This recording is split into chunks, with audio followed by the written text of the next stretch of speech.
Bueno, chicas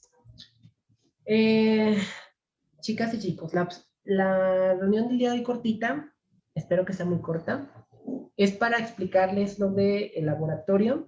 La semana pasada les debía la parte de biología de un céstodo. A estas alturas, pues ya hicieron las fichas ustedes que se les pedían el reporte. Y esta semana también se ve lo que son los trematodos o las fasciolas hepáticas.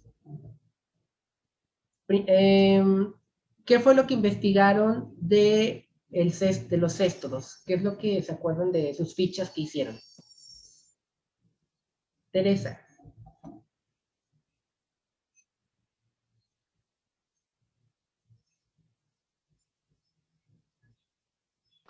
De las primeras fichas, ¿verdad, maestra? Sí, de los que hiciste esta práctica. Ok. ¿Qué fue lo que investigaste o leíste? Su forma, o sea, sus estructuras. Investigué también un poco de su ciclo de vida. Muy bien. Bueno, vamos a ver de forma rápida la biología de un céstodo. Ya les he preguntado a ustedes de qué les sirve como médicos conocer la biología de los parásitos. Principalmente de forma preventiva para poder interrumpir su ciclo. En los céstodos vamos a ver en teoría más adelante, al terminar los protozoarios, que tenemos principalmente 6 especies de importancia médica. Tenemos a la Taenia saginata, Taenia solium, Hymenopteris nana, diminuta, Echinococcus granulosus y Diphyllirium canino. Estos son parásitos animales que son los únicos que tienen la capacidad de autofecundarse y de ellos mismos, de ellos solitos, crear nuevos individuos. Son hermafroditas, entonces tienen tanto ovarios como testículos. Son gusanos planos y van a alimentarse por ósmosis a través de los nutrientes agarrando los nutrientes del intestino, lo que va a dejar también, además del paciente desnutrido, con una necesidad constante de sal. O sea, los pacientes que tienen tenias o céstodos sienten como una necesidad constante de comer cosas saladas. De su taxonomía o su clasificación, pues son platelmintos, la clase es la céstoda, y el orden de importancia médica que nos compete es la de Cyclophilidae. Aquí encontramos todos los que acabo de mencionar. También más adelante vamos a mencionar a los trematodos. Ciclos de vida pues no son tan complejos, pero requieren 2 hospedadores para poder completar su ciclo de vida. Requiere en este caso las tenias a los cerdos, en Taenia saginata, y Taenia solium, Taenia solium requiere a los cerdos y Taenia saginata requiere a las vacas. No sé si ustedes han escuchado hablar de la neurocisticercosis, chicos, o de los neurocisticercos. ¿Quiénes que han escuchado de eso, Jocelyn y Andrea? Bueno, eso tengo entendido como que son huevecillos que pueden estar en el cerebro. Ajá. Andrea, ¿qué has escuchado? Muy bien. Creo que se consumen con la carne de puerco y llegan hasta el cerebro y como que hacen agujeritos en el cerebro. Ok. Bueno, aquí, chicos, es algo muy importante que tienen. ¿Perdón, Adrián? Que se calcifican y es cuando causan enfermedades, convulsiones y todo eso.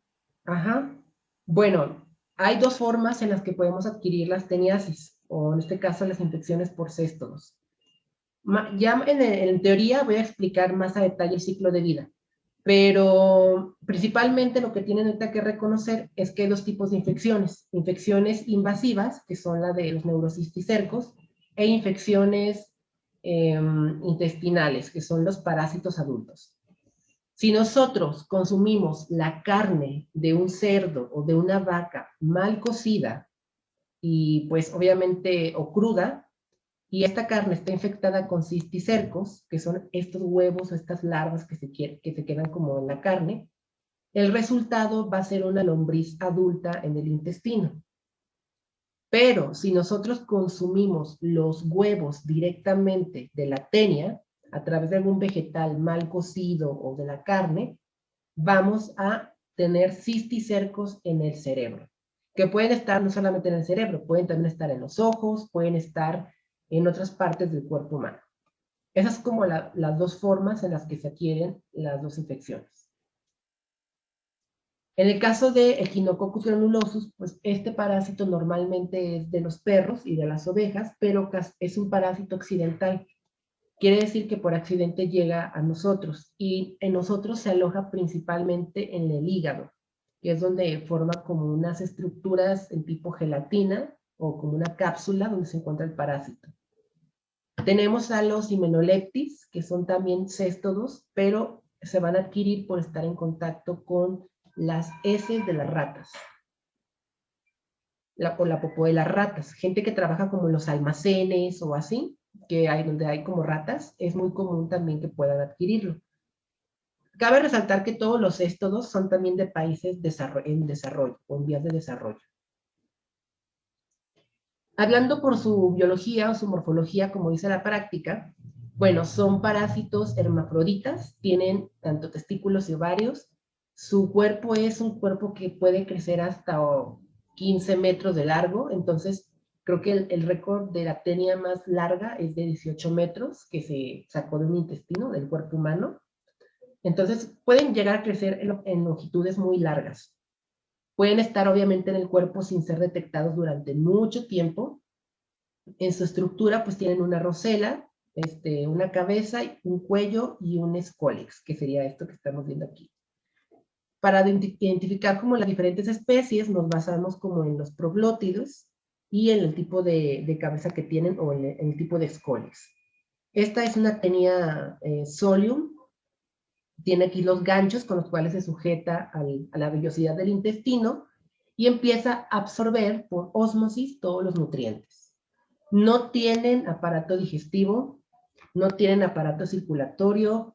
Lo único que tienen en su sistema es un aparato reproductor. Entonces, la única función es reproducirse y formar huevos y más huevos. Normalmente, una tenia que no se detecta puede vivir en el cuerpo humano hasta 30 años. De hecho, es muy común que las personas que están infectadas ni siquiera se den cuenta, a excepción de que en las heces pueden llegarse a ver lo que son los proglótidos. Cada día las tenias, en este caso de la tenia solium, libera 3 proglótidos, que son como estas secciones que tenemos aquí. Cada día se van a liberar como 3 cuadritos de estos. Vamos a encontrarlos también en las heces. Por cada proglótido podemos llegar a tener hasta 2 millones de huevos. Entonces es como o sea, ¿por qué tanta producción de huevos? Pues así la tenia asegura que por lo menos algunos encuentren huéspedes, o encuentren un nuevo huésped que invadir.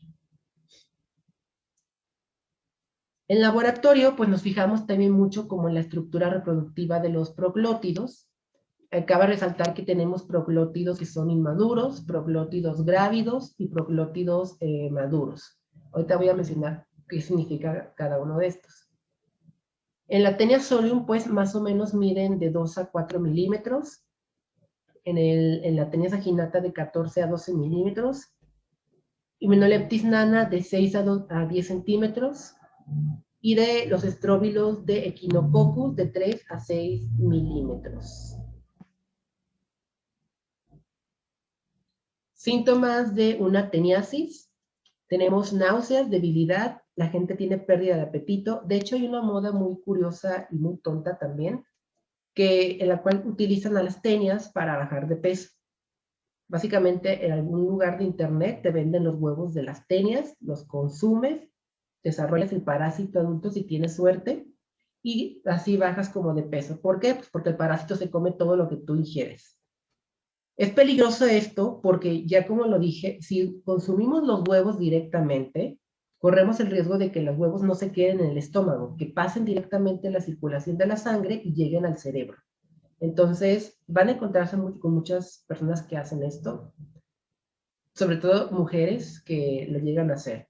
sí es muy, muy común hoy en día, pero no es nada sano ni seguro. Los pacientes también tienen una gran necesidad de sal, y tienen mucha necesidad de sal porque cuando la tenia absorbe todos los nutrientes, también se lleva los electrolitos, en este caso el sodio, el potasio, el calcio, y es por eso que la gente pues, quiere comer cosas saladas. Hay una mala absorción de nutrientes, pues los niños en este caso tienen también talla baja o no crecen. Vemos de repente niños de 5 años, de 6 años que se quedan en su misma estatura, que no se desarrollan. Y cuando tenemos infecciones invasivas, que ya son los cisticercos en el cerebro, aquí tenemos dolores de cabeza. De repente la gente puede ir caminando por el centro o por la calle, no sé, y como si fuera un switch de apagado y encendido, se apaga la persona y se desmaya, cae desmayada así de la nada. Y obviamente esto es pues producto de los cisticercos que están en el cerebro. A veces la gente tiene también punzadas, como dolores de cabeza, así como si estuvieran picándoles el cerebro en una parte así. Y esto es porque el parásito está mordiendo literalmente el cerebro. Es porque el parásito pellizca el cerebro y es por eso que dan las punzadas.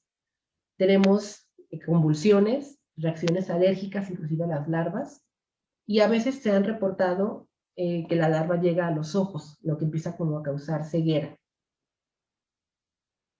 En esta práctica, muchachos, ¿cuál es el objetivo del laboratorio de esta práctica? Aquí lo que tenemos que hacer es identificar tanto las estructuras de una especie y otra, como los tipos de huevos. De hecho, en la práctica, en el laboratorio, vemos las heces para buscar huevos de tenia. Más adelante, regresando de vacaciones, les voy a hacer un examen de laboratorio, que es el 20% de su calificación de laboratorio, del segundo parcial, en la cual ustedes tienen que identificarme los huevos de los trematodos y los huevos de los céstodos. Obviamente, conforme avancemos con los demás parásitos en el laboratorio, pues tienen que saber identificarme los demás huevos. Para esto ya haremos una actividad en la cual pues yo pondré las imágenes de los huevos, pondré las imágenes de los parásitos con el nombre del parásito, y tienen que relacionarme a quién pertenece cada huevo. Eso es lo que hacemos como práctica, tanto en presencial como pues, en virtual de laboratorio. ¿Cómo es un huevo de tenia? Es más o menos de esta forma. Tiene una corona radiada. Esta parte de aquí gruesa que vemos se denomina corona. Y aquí esto es el embrión de la larva de la tenia. Ahorita vamos a ver una imagen más de cerca. También voy a ponerles en este caso los proglótidos grávidos, que son los proglótidos que tienen los ovarios y los testículos maduros, donde se lleva a cabo como la reproducción. Puede que también les ponga en el examen imágenes de las cabezas de los escólex. A lo mejor les pongo qué tipo a quién pertenece esta cabeza, pues ya, tenia solium. Entonces aquí, chicos, traten como de aprenderse visualmente las cosas, más o menos para que puedan identificar. No va a ser tan difícil ahorita el examen porque solamente tenemos por lo pronto huevos de tenias o de céstodos y de trematodos, que es lo del examen hasta ahorita. Esto es lo que quería que vieran. Estos 3 ganchitos que vemos aquí son característicos también de los huevos de tenia. Este y este. Si vemos en laboratorio, al microscopio, un huevo que tiene una corona radiada, y se llama radiada porque si observan, tienen como unas rayitas de forma horizontal o de forma vertical por toda la corona o la estructura. No sé si las pueden llegar a observar. Aquí y aquí. Está como estriada, básicamente. Entonces, esto es un huevo normal de tenia, puede ser solium o puede ser saginata. Huevos de Hymenopleptis tienen esta forma, está ausente la corona radiada, el embrión es más pequeño, y los huevos de Echinococcus, pues normalmente los ganchos no suelen observarse. Aunque sí tiene la corona radiada, los ganchitos o los que vemos aquí en tenia no se observan. ¿Ok?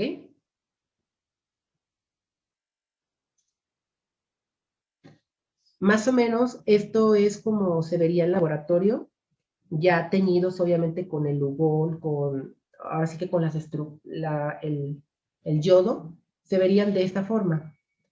Todo esto que vemos es heces o restos de heces, estas son fibras vegetales. Vamos a ver en este caso también por acá huevos de las teñas o de algún de los céstodos, como este que estamos viendo aquí. Aquí está la corona radiada, si se fijan. Y esto que estamos viendo aquí en la parte de abajo es una tenia adulta en el intestino. Todo esto es lo que se pega a nuestro intestino, o que está pues libre por ahí. Aquí están los huevos.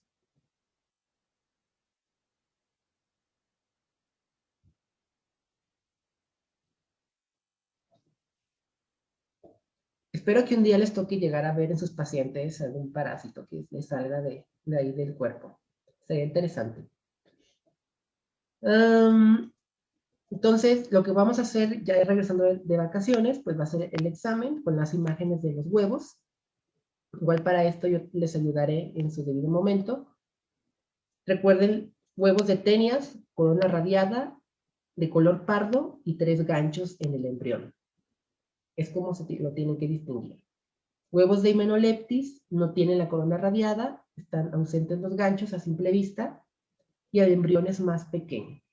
Son transparentes, circulares y ovoides.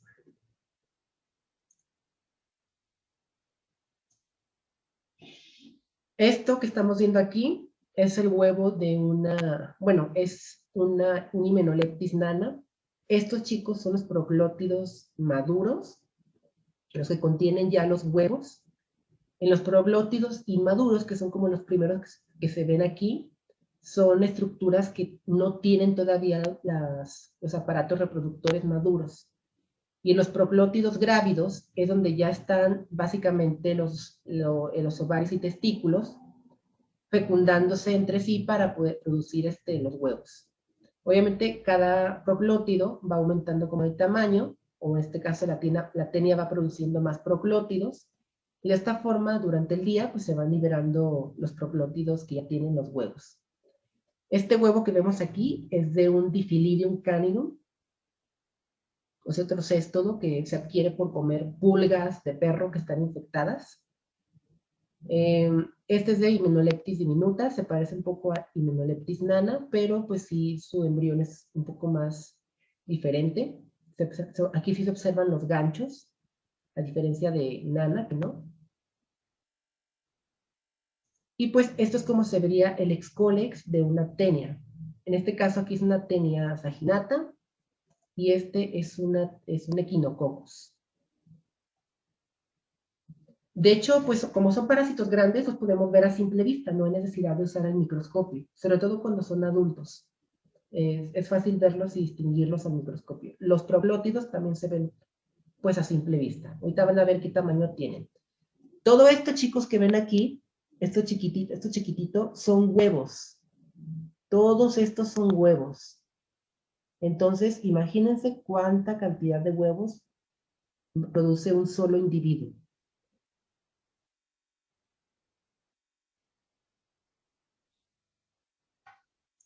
Tenemos también a los cisticercos, que son básicamente las larvas, son esféricas, ovoides, y están básicamente en los tejidos de la carne del cerdo. Como por ejemplo, vamos a ver que esto es carne de cerdo que está infectada. Ustedes también pueden llegar a verlo si quieren ¿cómo se llama?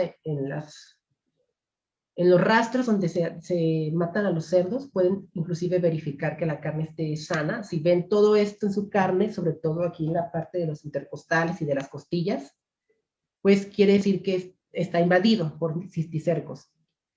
Pregunta para ustedes, ¿creen que esta carne pueda comerse de alguna forma? No, No. Pues lo más recomendable es que no, pero si se cose al 100%, probablemente los parásitos mueran y puedan consumirlos sin ningún problema. Sin embargo, a este nivel de infección, yo no me confiaría de consumir carne así. Entonces, de preferencia, pues no lo hagan. Esta es una tomografía de un paciente, pues que murió. Es un paciente que ha muerto y vean toda la cantidad de cisticercos que presentaba en el cerebro. Tiene una teniasis invasiva por todo el cerebro.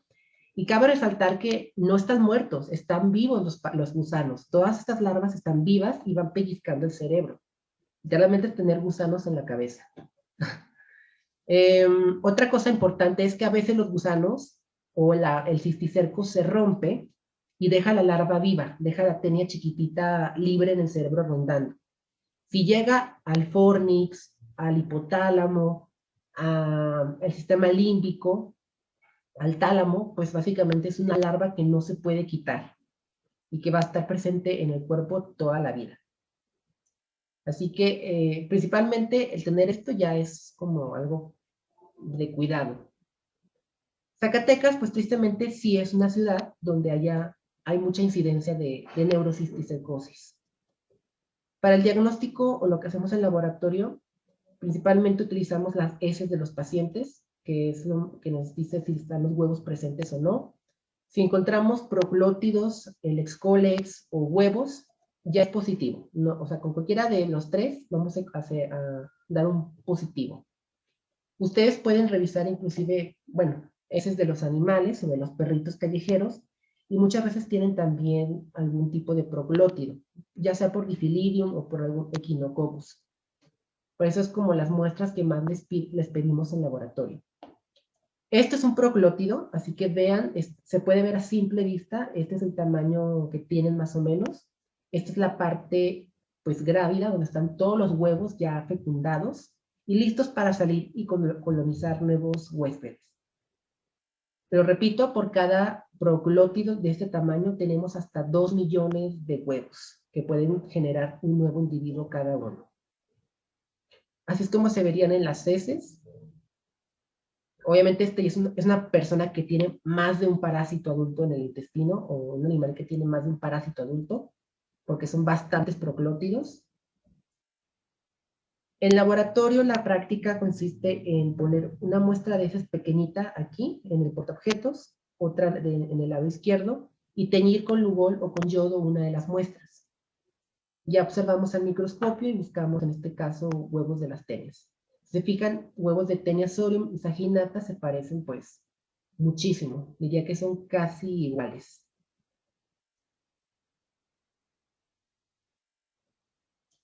Tratamiento de las tenias, vamos a verlo con más calma también en teoría, pero aquí se da un medicamento muy fuerte que es praziquantel. El albendazol también se ha dado, sin embargo, se ha demostrado que el albendazol o sea, el gusano es resistente, no responde correctamente al albendazol. Y a diferencia de su forma de actuar, el albendazol lo que hace es paralizar al gusano, evita que se siga alimentando y pues muere de hambre. Sin embargo, el praziquantel lo que hace es matar directamente al gusano. Entonces es como la diferencia, y por eso se utiliza o se recomienda más utilizar el praziquantel para unas tenias o para los céstodos. También se puede dar niclosamida, tanto en adultos como en niños, pero normalmente son tóxicos a altas dosis y por tiempos prolongados. Hay que considerar que si matamos al gusano, tenemos que sacarlo del cuerpo, así que también se recomienda que les den laxantes a las personas para que se purguen y saquen todos los gusanos que puedan tener. Entonces no es una escena como muy bonita, ¿verdad? Para los pacientes que saquen ahí toda la tenia, a veces hasta por partes, pero pues es lo más indicado para eliminarlas. La dosis, en este caso, del praziquantel es de 510 miligramos, es una dosis única, por eso mata al gusano directamente, y es lo más recomendable. En la niclosamida, dosis también única de 2 gramos, después del desayuno, ligero, y un laxante a las 2 horas. Esto es para una teniasis en el estómago, ¿ok? O una tenia adulta en el estómago. Si el paciente tiene neurocisticercos, lo más recomendable es un tratamiento quirúrgico o un tratamiento más agresivo con estos dos medicamentos. El problema con estos es que, como dice Arián, las larvas no podemos purgar el cerebro, ¿estamos de acuerdo en eso? No podemos como decirle al cerebro que lo deseche. Entonces lo que hace es que las larvas se calcifican y quedan permanentemente ahí, en el cerebro. No podemos quitarlas a menos que se haga un tratamiento o una cirugía del cerebro, una neurocirugía. Si está el paciente en riesgo o tapan algún conducto importante del cerebro, pues ahí se recomienda la neurocirugía. ¿Preguntas de la biología del cestodo y de esta práctica?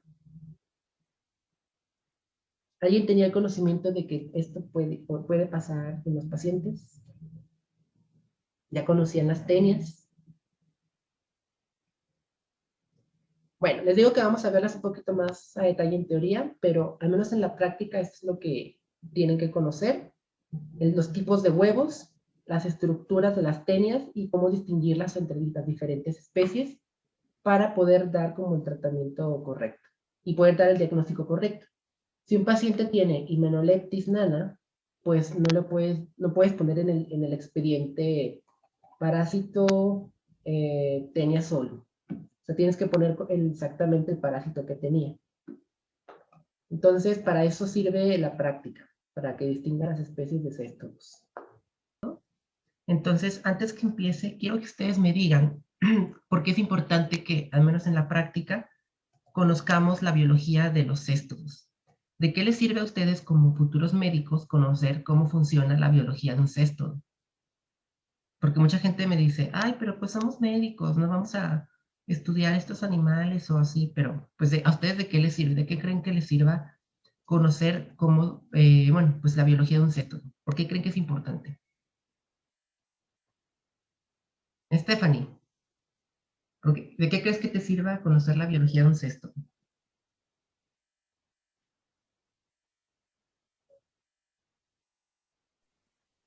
La verdad no sé qué es un céstodo. Las tenias. Ah, pues para Las saber solitarias. identificar. ¿Mande? Las solitarias, las tenias. Es como se Ah, conocen pues para comúnmente. saber identificar si la infección que trae una persona pues es causada por uno de estos y cuál específicamente, porque me supongo que al igual que los virus y las bacterias, pues cada uno tiene su manifestación clínica, entonces, Ajá. y su tratamiento. Ok. Héctor, ¿tú qué piensas? Bueno, yo lo voy a poner más general y yo siento que lo debemos saber porque pues en forma, pues es lo que pues un médico general debe de saber, tiene que estar empapado de este conocimiento para en el día de mañana que le toque pues digamos estar en, no sé, pues en el laboratorio digamos ay, se me fue el nombre, Parásito. de parásito. No se sabe, o sea, le puede tocar a uno diagnosticar ahí cuando esté haciendo su servicio y es esencial. Y yo creo que, pues no, pues si uno lo sabe, no creo que tenga nada malo saberlo para saber definirlo y para que uno pueda hacer hasta su propio diagnóstico por su propia cuenta y pues Ok. saber, ¿no? Itzel, ¿tú qué piensas? ¿Por qué crees que es importante que conozcas la biología de un céstodo? Porque pues básicamente también en la clínica vamos a ver varios pacientes que puedan estar infectados con estos cestos. Entonces es importante para dar un buen diagnóstico en sí de por qué está causando la enfermedad que le está causando. Pues ahí, Ok. Muy bien. Bueno, todos dieron respuestas muy buenas, pero la respuesta es un poquito más simple. Si ustedes pueden conocer cómo se transmiten los céstodos o cuál es su ciclo de vida, cómo es que actúan, cómo es que se alimentan, pues teniendo en cuenta que son parásitos y que se alimentan de nuestros propios nutrientes, pueden ustedes evitar que el paciente sufra daños. También, si conocen su ciclo de vida y la forma de transmisión, pueden interrumpirlo, así evitando también que el paciente o la paciente lo contraiga. Entonces, de eso les sirve a ustedes conocer la biología de los céstodos, cómo es que se transmiten y por qué el daño, pues ahora sí que causan. En los céstodos vamos a verlos un poquito más adelante ya en teoría, pero ahorita se los adelanto de forma general. Son los gusanos solitarias, son las solitarias, son metazoarios, son animales. Es el único animal y ser en el mundo entero que tiene la capacidad de autofecundarse. Es decir, de un solo organismo pueden nacer miles y miles y millones de huevos, de un solo sin ayuda de otro. Son hermafroditas, entonces tienen tanto testículos como ovarios dentro de su cuerpo. En la parte médica, pues nos interesan principalmente estos seis especies. Algunas de ellas vamos a encontrarlas o podemos llegar a contraerlas por nuestras propias mascotas, como es el caso de Echinococcus granulosus. Es una tenia que normalmente está en los perros, pero gracias a que pues, convivimos mucho con ellos, también la podemos llegar a adquirir. Las más comunes son estas dos, Tenia solium y Tenia saginata. Tenia solium se transmite por la carne del puerco, Tenia saginata por la carne de las vacas. Estos dos, Hymenopleptis nana y diminuta, se transmite principalmente por las heces de los ratones. Y Diphylidium caninum es por comer básicamente pulgas de perro que están infectadas con el parásito. Entonces, básicamente estos 6 son los que vamos a estar viendo en la clase de biología de un cesto. No me voy a poner como tan exigente en cuanto a su biología que la aprendan, porque pues a ustedes les compete un poquito más saber el daño que llegan a provocar y cómo llegar a identificarlos. Entonces, hablando ahorita por la biología solamente, pues son gusanos que tienen simetría bilateral, no tienen aparato digestivo, se alimentan por ósmosis. Una vez que el parásito se hace adulto en el intestino, se pega a las vellosidades y empieza a absorber todos los nutrientes, electrolitos, agua. Entonces el paciente tiene pues una desnutrición y también una descompensación por electrolitos. O sea, va perdiendo sodio, potasio, calcio. Y normalmente uno de los síntomas que esto causa en los pacientes es la sensación de tener mucha sed. Los pacientes suelen tener mucha sed. Y sobre todo sed como de sal. Mande, Santos. Bueno, solo tengo una duda. Es que yo había escuchado de algo que se llama, creo que era gusano plano, algo así, platelmintos, y creo que decía que tenía como un sistema nervioso muy muy evolucionado y que podía sobrevivir como a casi todo. Bueno, había escuchado algo así. No sé si sea verdad. Bueno, es que en sí los tenias pertenecen al filo de los platelmintos, son gusanos planos. Y de su sistema nervioso, pues no es como que tengan todos un sistema nervioso muy desarrollado. En este caso, pues la tenia, su fisiología, la única razón de existir del parásito es reproducirse y seguir encontrando más huéspedes. Es el único propósito que tienen en su existencia. Y lo que tú mencionas de los platelmintos es cierto. Sí, el resto de los gusanos platelmintos, como las planarias, puedes inclusive hasta cortarlas en pedacitos, en cachitos, y se autorregeneran por sí solas. Se pueden crecer y formar más individuos de esos cachitos. Y por eso tienen un sistema nervioso muy complejo. Y por eso se les atribuye que son resistentes a muchas cosas. No son, no vamos a decir que son los más evolucionados, pero sí vamos a decir que son los más, tienen los pocos animales que tienen poder de regeneración y de reproducción por fragmentación. Ahora, en el caso de los céstodos, bueno, ellos pertenecen junto con los trematodos a los platelmintos. Están en la clase Céstoda, el orden Cyclophilidae, que es el orden que tiene todos los organismos patógenos para el ser humano.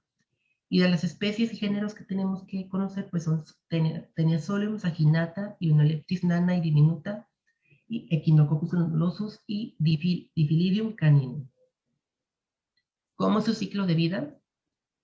Hay dos posibilidades. La primera es para formar una tenia solitaria adulta en el estómago, y la otra posibilidad es tener cisticercos en el cerebro, o la neurocisticercosis. En el caso de la tenia saginata o la tenia solium, hablando por la segunda, tenia solium va a estar presente normalmente en la carne de los puercos. Cuando nosotros comemos esta carne sin cocer correctamente, o semicruda o cruda, vamos a adquirir como tal los cisticercos o las larvas de la tenia. Una vez que llegan al estómago, aquí la tenia se convierte en un parásito adulto que puede inclusive crecer hasta 9 metros de largo. Una de las tenias más largas que se han sacado de las personas medía 11 metros. Entonces, imagínense sacar ahí un gusano de 11 metros de tu intestino, así. Pues sí, es como algo medio tétrico. También en los videos que subió, ¿no?, a la plataforma. Había un video de una bien largota. Sí, así es. Hay inclusive, les digo, el récord mundial es de 11, 15 metros más o menos. Es la tenia más larga que se ha sacado de una persona. Y obviamente para que esto pase, pues tenía que haber estado en el cuerpo durante muchos años sin que se detectara. O sin ser tratada, por lo menos. Ahora, normalmente las tenias, como les menciono, su único propósito va a ser reproducirse. Y también su estructura que vemos aquí, ahorita la vamos a conocer más a fondo, es básicamente reproductora. Todo esto que estamos viendo aquí son proglótidos que tienen millones de huevos por cada uno.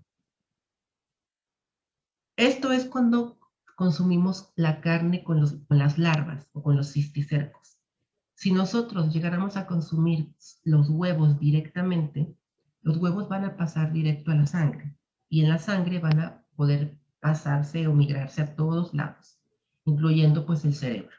Y es por eso que al consumir huevos, pues podemos contraer la neurocisticercosis. En el caso de la tenia saginata es exactamente lo mismo. La gente la quiere por comer carne mal cocida, pero en lugar de carne de cerdo, es carne pues de vaca. Es la forma en la que lo adquiere.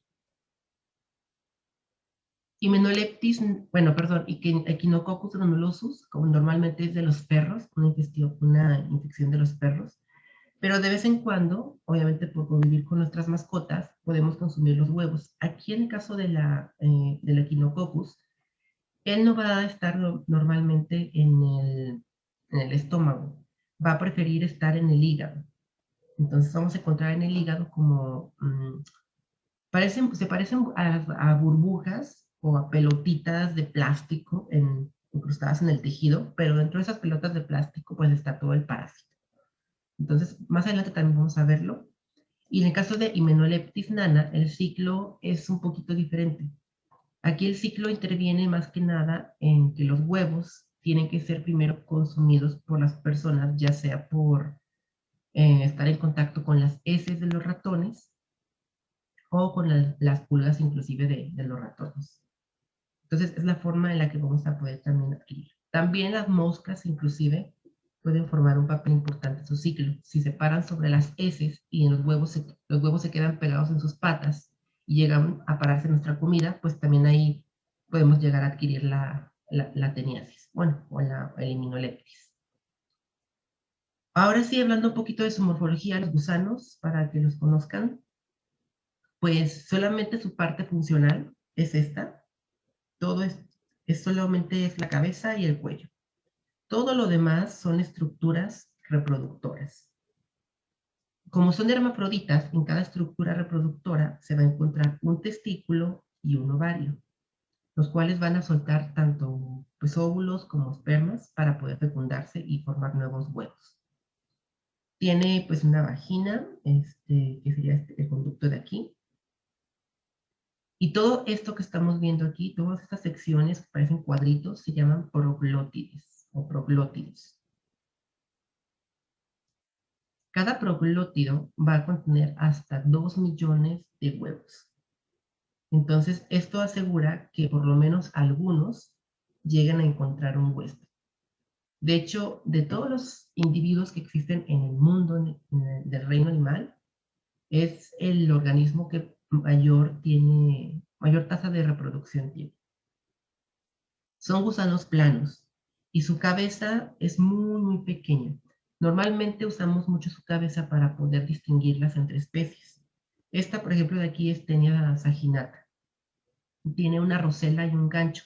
Estos ganchos le permiten sujetarse a las vellosidades del intestino y con la roseta solamente lo que tiene que hacer es absorber, como una esponja, ir absorbiendo todos los nutrientes.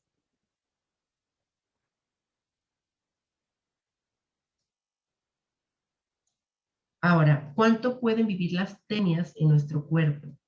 Si no se detectan, pueden estar presentes en nuestro propio cuerpo hasta por 30 años. Entonces, pues es lógico que la que tuvo el récord mundial, al menos tuviera, no sé, unos 15 años sin ser detectada. O sea, pueden llegar a crecer y a crecer mucho, mucho, mucho. Entonces, obviamente, conforme más grande es el gusano, pues más problemas causa también y más síntomas es los que tenemos en el paciente. Esto es lo que les comentaba. El gancho como tal, o el excólex, que es la cabeza, se sujeta directo a las vellosidades. Todo lo demás queda libre. Y cada día normalmente se liberan 4 proglótidos o 4 partes del gusano.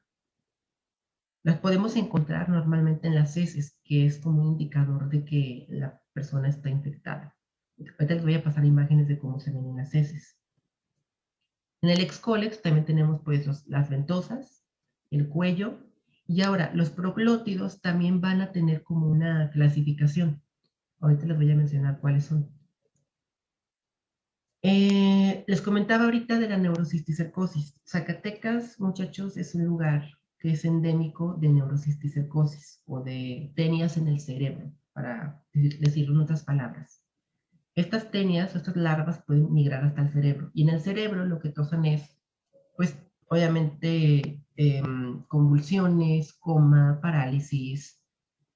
Pueden llegar a causar también ceguera, si llegan como bueno, si llegan como al ojo, porque también se han encontrado en el ojo. Pueden también, en este caso, causar daño cerebral dependiendo como de los lóbulos. Y uno de los primeros síntomas que tienen las personas de una infección invasiva, que es como se les conoce, es que sienten o lo han descrito como un dolor punzante, pero de momento, como si te pellizcaran el cerebro, básicamente. Y eso es porque la tenia literalmente está mordiendo el cerebro. Entonces es tener gusanos en el cerebro, vaya la redundancia. También en laboratorio, bueno, identificamos además de la cabeza y el escólex, identificamos a los gusanos por los proglótidos. Normalmente cuando buscamos en las heces, lo primero que encontramos son proglótidos, no encontramos como los gusanos adultos. Sí, por eso tengan cuidado con lo que consumen, muchachos, y en los lugares en los que van. No se confíen tanto.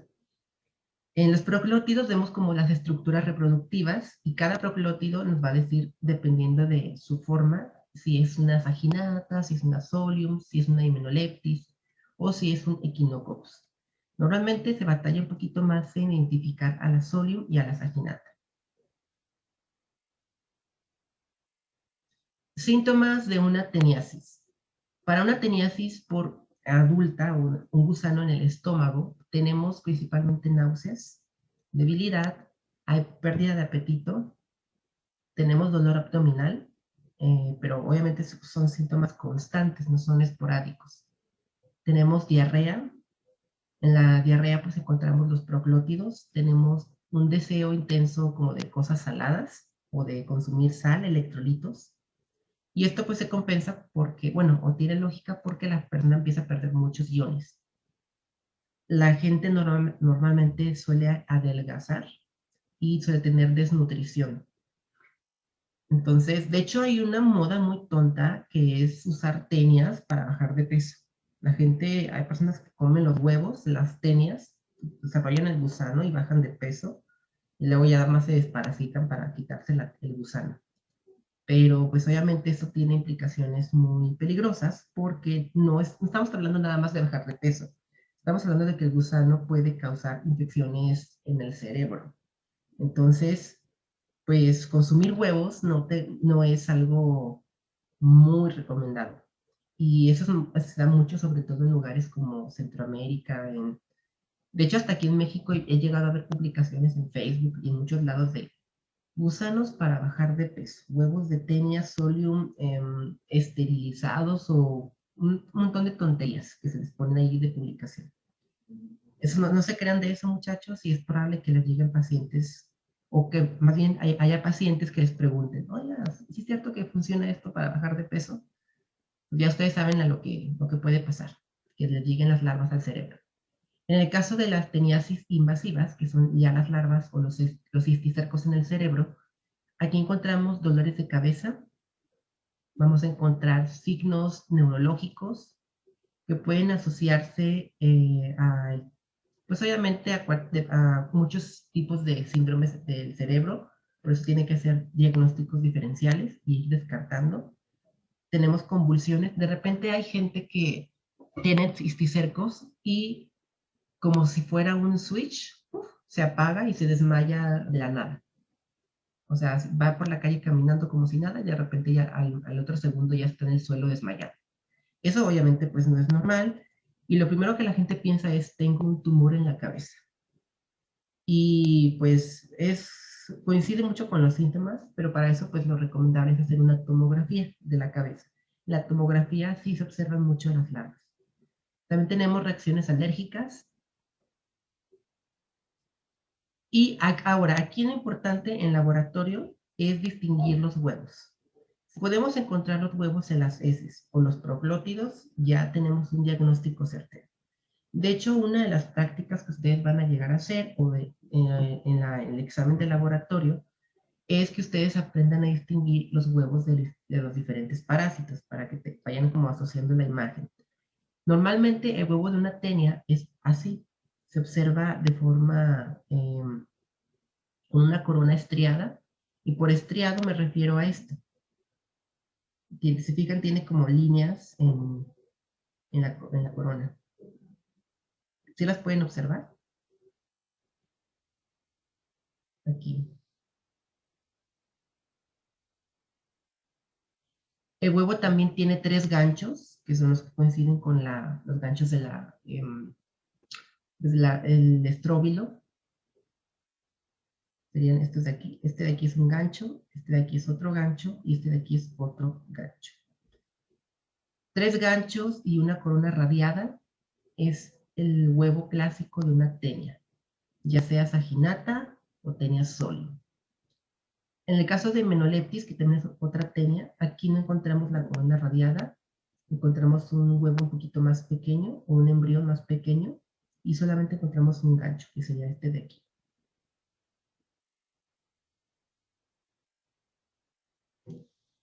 Echinococcus se parece muchísimo, pero no encontramos los ganchos, o solamente encontramos uno.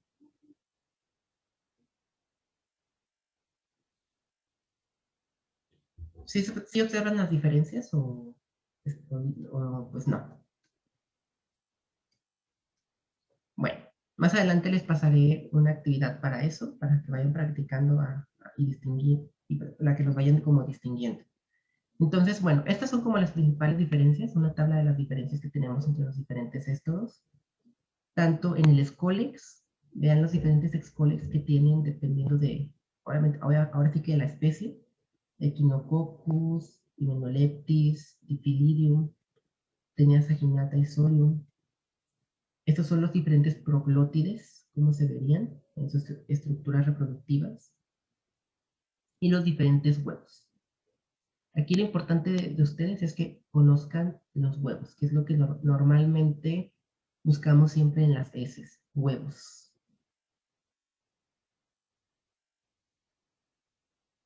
De hecho, todas estas imágenes están también en su manual de laboratorio. Este, muchachos, es como la descripción de los huevos. Normalmente en Tenia solium es un huevo indiferenciado, circular. Si lo teñimos con Lubol se vuelve pardo. Tiene una doble membrana, una membrana gruesa y también es radiada. Radiada es que pues, tiene estas líneas y tiene 3 pares de ganchos. Entonces con esto ya es Tenia saginata o solium. Así se verían al microscopio.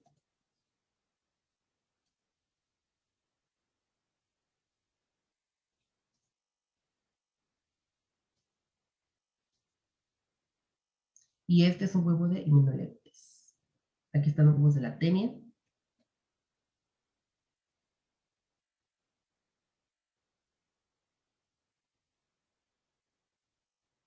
Y acá abajo vamos a encontrar a un parásito, pues, adulto.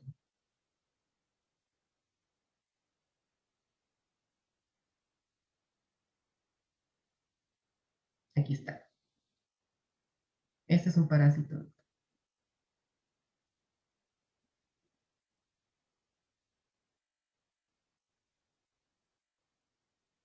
¿Preguntas hasta aquí, muchachos? ¿Dudas que tengan? ¿Nuevas fobias, nuevos miedos que tengan? Hymenopleptis nana es un huevo que no tiene corona radiada, es circular, ovoide, y tiene una oncósfera, que es esta, con 3 pares de ganchos. Yo creo que ya con la imagen es más fácil que ustedes puedan asociarla. Hymenopleptis tenia.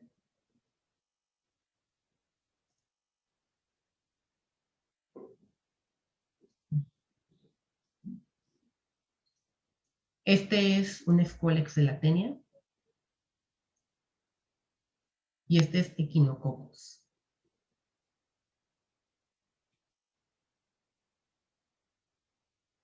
Este ganchito es el que se pega como tal pues al intestino, las vellosidades. Este es Hymenopleptis nana, Hymenopleptis diminuta. Su huevo pues es un poquito distinto al de nana, pero es muy similar. Y ese es el huevo de Diphyllidium caninum.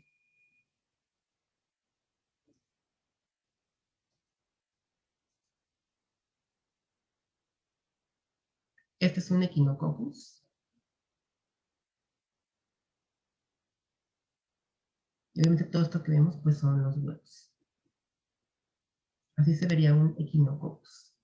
Por eso les comentaba que en laboratorio a veces les pido que traigan heces de perritos, porque normalmente encontramos este parásito en los perritos de la calle.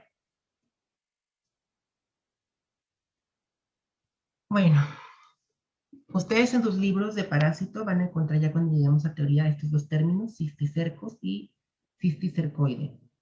El cisticerco es más que nada la larva, ya una larva en primera fase, y esta larva es la que si la consumimos de forma oral, nos provoca un gusano adulto. Si consumimos el huevo, esta larva se forma pero en el cerebro. Es como la diferencia. Y el cisticercoide es más que nada una tenia, pero con un solo Scolex. Es como la larva recién salida. Esto es lo que les comentaba. Todo es una persona que obviamente que falleció por tener una infección masiva. ¿Dudas que tengan, comentarios? Yo sé que me da ansiedad.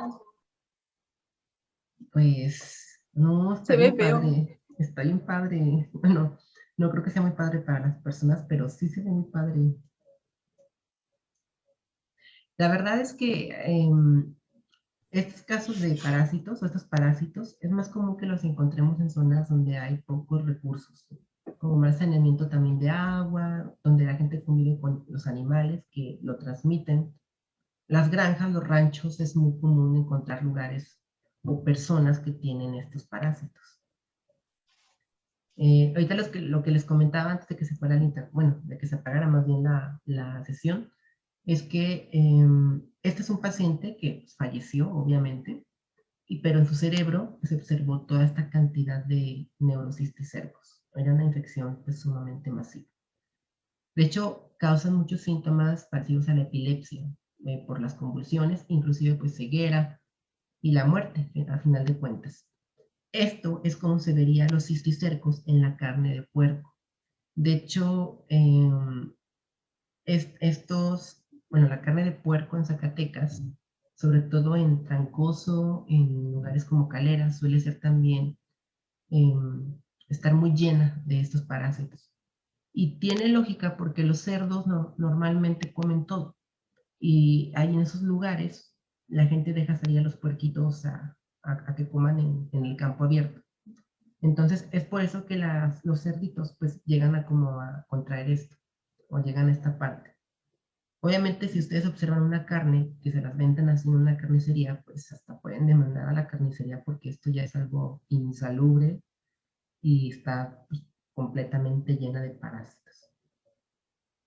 En laboratorio, chicos, la técnica que usamos en esta práctica es muy simple. Hay muchas técnicas para ver huevos de tenis. Una de ellas es sedimentación, o sea, ponemos como las heces en una solución y ¿cómo se llama? En la centrífuga nada más le damos vuelta y todo lo que son los huevos o restos del parásito quedan al fondo. Lo demás pues se desecha y ya de aquí tomamos la muestra para ver al microscopio. Pero lo más fácil de hacer y no, para no estar como haciendo un proceso con químicos o también con tantos equipos, es hacer una técnica pues directa. Colocamos un poco de heces en una laminilla, la expandimos y a una de las muestras la teñimos con lugol o con yodo, que es como comúnmente se le conoce. El yodo lo que hace es pues pintar básicamente los huevos de esta manera para que sean más distinguibles. Los podríamos ver también a simple vista, pero nos costaría porque son transparentes. Entonces esto nos ayuda a distinguirlos un poquito más. Y en el caso de que haya proglótidos en las heces, pues se verían de esta forma. Estos son los proglótidos que normalmente el huevo o la tenia libera. Aquí se verían los proglótidos. Tratamiento, bueno, el tratamiento de las tenias no es, es un poquito agresivo. Hay muchos antiparasitarios en las farmacias de venta libre, como el albendazol, pero el albendazol es un antiparasitario para nemátodos, para gusanos como ascaris. En el caso de las tenias se da un medicamento más fuerte que se llama praziquantel. Y es una dosis única de 510 miligramos en adultos o en niños, o se puede dar otro que inclusive es niclosamida de 2 gramos después de un desayuno ligero. Y después de este antiparasitario se da un laxante a las 2 horas para que pues, obviamente la persona, si tiene el parásito, lo saque por vía fecal. Lo que hace este medicamento es matar directamente al parásito. Es un medicamento tóxico para el parásito y lo mata. Y el albendazol, su función básicamente es paralizar a los parásitos y que mueran de hambre. Eso es lo que hacen los dos medicamentos. Pero el albendazol, pues no es muy recomendable para estas tenias y también porque muchos casos de tenias pues ya son de cisticercos. Y si la gente tiene cisticercos, pues el albendazol no sirve básicamente de nada. Otro tratamiento es el quirúrgico. Si se puede quitar los parásitos por cirugía cerebral, pues también. Pero pues no hay garantía de que se quiten al 100%, porque a veces se alojan en lugares donde es imposible llegar. Preguntas de la biología de un céstodo. Comentarios.